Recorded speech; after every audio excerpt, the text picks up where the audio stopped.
Top sources in the government that we've been speaking to have told us that there will be no rethink on the online gaming bill 2025, and the IT ministry is constantly in touch with key stakeholders of the industry over compliance with the new bill. Sources telling Times Now that the industry has sought time from the ministry for transition to non-monetary sources. Let's quickly take this across to our reporters Pragya as well as Karishma joining us live. Pragya, this is very significant because at the moment the government says there's no rethink, but the big question is what really will be the new lifeline, the new revenue source for this industry that has been dependent on these money games so far?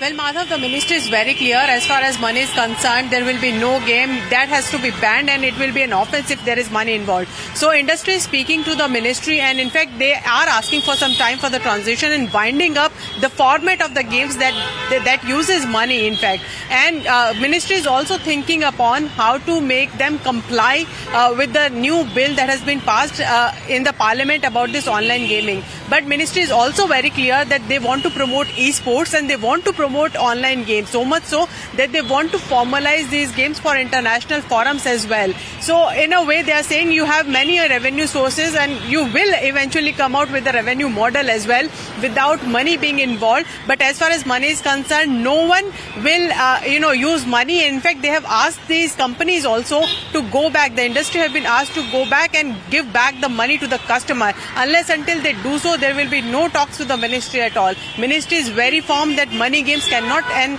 will not be allowed. Now that the law has come into force, it will eventually, in fact has become an offense to involve money in these online games.